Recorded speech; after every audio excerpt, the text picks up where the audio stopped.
जिला Beed, Maharashtra, natural disaster management HRDC in Aurangabad 2021-22।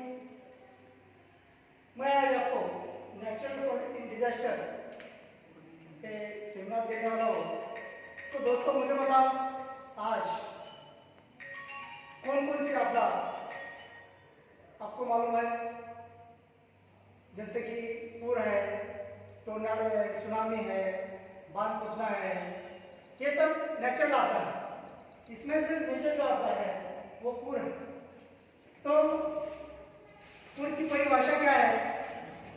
जब नदियां सामान्य से अधिक पानी खतरे के स्तर से ऊपर नदी के किनारों पर तेजी से दोनों तरफ बहता है, तब किनारों पर मैदान में महापुर तेजी से बहता पानी बस्तियों और जंगलों को घेर लेता है, उसे बाढ़ कहते हैं। जो नदी का पानी है जोर से दोनों तरफ, दोनों किनारों पे जाके बसता है और घरों को, जंगलों को घेर लेता है। जब घेर लेता है तब वो जो नुकसान करता है, वो जो आपदा लाता है, वो बहुत बड़ी एक समस्या होती है। जैसे हमने केरला में देखा है, कोल्हापुर में देखा है, यूपी में बाढ़ आई थी। तो जो आपदा आती है वो बहुत भयानक होती है, डरावनी होती है। तो बच्चों, बाढ़ के कई कारण हैं। उसमें से भारी वर्षा, पिघलती बर्फ, बांध फूटना, भूमिगत और भूस्खलन पानी, चक्रवात और तूफान, सुनामी लहर, नदी की धारा बूंदार होना, वनों की कटाई, सूर्यघात, ये कारणों के कारण, इनमें से कई एक कारणों की वजह से बाढ़ आती है। और जब बाढ़ आती है तो वो दो तरह की होती है, एक विनाशकारी होती है और एक रचनात्मक होती है। विनाशकारी बाढ़ जब आती है तो विनाशकारी बाढ़ नदी घाटी में जहाँ सुपीक जमीन है, वो जमीन को क्या करती है? बह कर ले जाती है, घरों को बह कर ले जाती है। कई तरह के अच्छे जो खेतियां होती है वो नष्ट कर देता है। कई नैसर्गिक जब आपत्ति में जब पूर आ जाता है तो आर्थिक बहुत बड़ा नुकसान वो देश को, उस राज्य को, उस गांव को झेलना पड़ता है। इसकी वजह से विनाशकारी जो पूर होते हैं वो बहुत ही भयावह होता है। इनमें से कहीं बिजली कट जाती है, कहीं नदियों का पानी दूसरी तरफ बहने के कारण कई गांव, कई शहर बह जाते हैं, रास्ते, रेलवे लाइन टूट जाती है। और जैसे कि हमने देखा है, कोल्हापुर का एक आपके सामने मैं इमेज दिखा रहा हूँ कि कोल्हापुर में जब बाढ़ आई थी तो पूरा शहर पानी के नीचे चला गया था। केरला में जब बाढ़ आई थी तो पूरा केरला, पूरा स्टेट यहाँ वो बाढ़ के आपदा के से समस्या में आ गया था।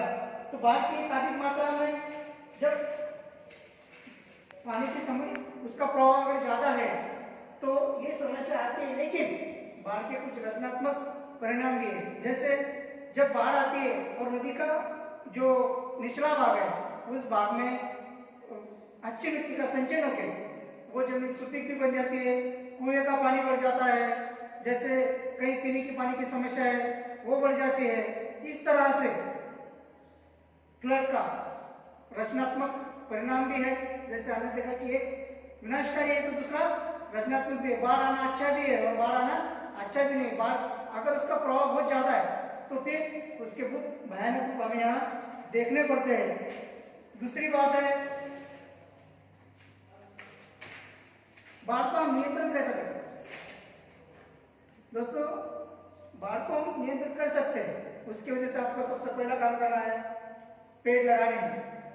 हमने सब धरती के ऊपर से हमारे खुद के काम के लिए हमने क्या करे? पेड़ काटे।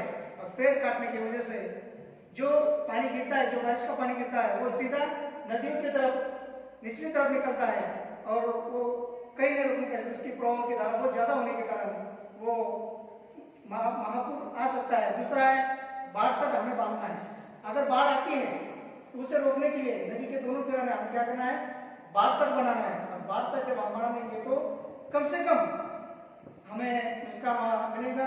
दूसरा है नहर योजना का अमल करना, यानी कि हमें नाला बांध बनाना है।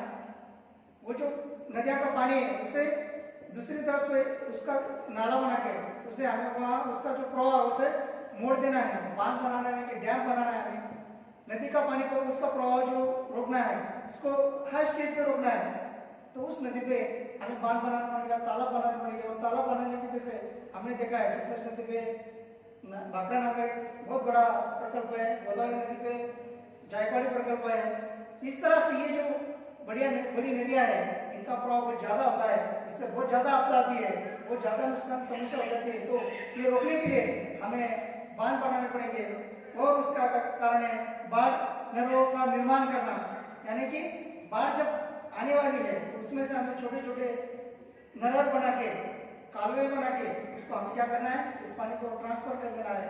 जब ये पानी ट्रांसफर हो जाएगा तो इसका जो प्रेशर है वो कम हो जाएगा। इस तरह से नेचुरल डिजास्टर यानी कि महापुर एक बहुत भयानक समस्या है। इस समस्या को हमें अगर रोकना है तो हमें इन सब चीजों का इस्तेमाल करना चाहिए। अगर हम ये सब चीजें करेंगे, पेड़ लगाएंगे, पेड़ नहीं काटेंगे, पेड़ नहीं काटेंगे तो हमें क्या मिलेगा, एक तो जो आपदा आने वाली है उससे हम बच जाएंगे। दूसरी बात है हमें पेड़ से कई बेनिफिट्स हैं, जैसे कि हमें ऑक्सीजन मिलता है, जमीन की धूप कम होती है, तो हम सबको मिलकर पेड़ लगाने हैं। दूसरी बात है, देख लीजिए सर स्लाइड, जब महापुर आता है तो आने के वजह से हमें वो कोई बता के नहीं आती कि भाई अब मैं आने वाली हूँ, तो इसकी वजह से हमें क्या करना है, हमारी जो यंत्रणा है, शासकीय यंत्रणा जो है, गवर्नमेंट यंत्रणा है, उन्हें उस एरिया में उसको उससे पहले अलर्ट करना है कि भाई बारिश बहुत ज्यादा ऊपर हो चुकी है, तो आपको क्या करना है, सतर्क रहना है। जैसे कि पिछले साल के अपने कोल्हापुर में हुआ था, वहाँ के प्रशासन ने अलर्ट न करने की वजह से बहुत से लोगों की जान गई, बहुत से लोग बेघर हो गए, बहुत से लोगों को खाना नहीं मिला, पानी नहीं मिला, बहुत से लोगों की खेती बर्बाद होगी, फसल बर्बाद होगी, उनके कॉन्टेक्ट्स नहीं रहे थे। इस तरह से वहाँ जब बारिश हो जाती है, पूरा आ जाता है, उसके बाद भी कुछ भयानक रूप वहाँ अपने को देखने मिलते, जैसे रोग रही है, बहुत सी बीमारियां लोगों को होती है। और ये अगर ऐसी समस्या अगर वहाँ हो जाती है तो वहाँ 2-4 साल वहाँ कोई अपना प्रोग्रेस नहीं कर सकता दोस्तों। इसलिए सब समस्या में से, सब आपदा में से महापुर। हाँ, तो दोस्तों आज हमने बाढ़ एक समस्या देखी है, तो आप में से कोई कुछ पूछना चाहता है तो पूछिए। बाढ़ न आए, मतलब बाढ़ नहीं आनी चाहिए, इसकी इसलिए क्या करना है सर? हाँ, बाढ़ अगर नहीं आनी है तो हमें क्या करना है, सबसे पहले मैंने आपको 5 कारण बताया। पहला मेजर जो कोशिश जो कारण है वो है कि आपने हमारे खुद के कारण हमने क्या किया, पेड़ काटे। पेड़ की कटाई जो 33% थी वो घटकर हमने कम कर दी। जो पृथ्वी का जो लेवल है वो कम होता जा रहा है। क्यों? कि हमें पेड़ काट रहे हैं, इतना पेड़ काट रहे हैं कि हमें घर के लिए पेड़ काटते हैं, हम कागज बनाने के लिए पेड़ काटते हैं, हमें जहाँ भी जरूरत है वहाँ हम पेड़ काटना शुरू कर रहे हैं और हमारे घर बना रहे हैं, मकान बना रहे हैं, रास्ते बना रहे हैं, डैम बना रहे हैं। इसकी वजह से पेड़ की कटाई बहुत ज़्यादा हो जाती है। और जब बारिश का प्रभाव अगर ज़्यादा हो तो वो पानी जमीन में नहीं रुकता है, जमीन में नहीं वो जाता है, और वो जमीन में न जाने के कारण वो सीधा क्या करता है, छोटे छोटे प्रवाह से नदी के ऊपर चला जाता है। और नदी में क्या होता है कि उसकी क्षमता से ज़्यादा, उस नदी की क्षमता से ज़्यादा, उस नदी की क्षमता ज़्यादा वो उस प्रवाह में चला जाता है। और फिर उससे क्या होता है कि वहाँ बहुत बड़ा पुर आता है, बहुत बड़ी समस्या वहाँ आ जाती है। तो हमें क्या करना है, सबसे बड़ा पेड़ लगाना। दूसरे क्या, हमें बांध बनाने क्या करना है, अगर कोई बड़ा सा पर्वत है या ऊंची टेकड़ी है, वहाँ हमें क्या करना है, उस पानी को चर बनाना है। चर बना के क्या करना है, वो पानी वहीं रोकना है स्टेप बाय स्टेप। उससे भी वो प्रवाह अगर ज़्यादा बढ़ जाता है तो वो जब नदी में आ जाता है, उस नदी में क्या करना है, छोटे से तालाब बनाना, छोटा बांध बनाना है, ताकि वो पानी वहीं रुक जाए। वहाँ भी उसका प्रेशर अगर ज़्यादा होता है तो हम आगे क्या करें, हमें बड़े डैम बनाने हैं। जैसे उस नदी का जहाँ से वो निकलती है वहाँ उसका प्रभाव बहुत कम रहता है, वहाँ उसकी क्षमता बहुत कम है। जैसे जैसे वो आगे जाती है वैसा उसका पानी का प्रभाव और पानी का लेवल भी बढ़ जाता है। उसके साथ साथ वो अपने जो नेचुरल मटेरियल्स है वो साथ में लेकर आती है, उसके वजह से वो नदी का पानी ज़्यादा फूट जाता है, ज़्यादा बढ़ जाता है।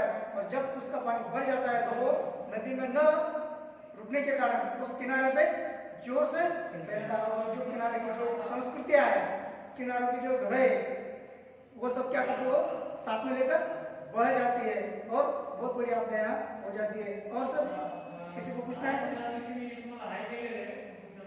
कुछ नहीं सर, समझ में आ गया है।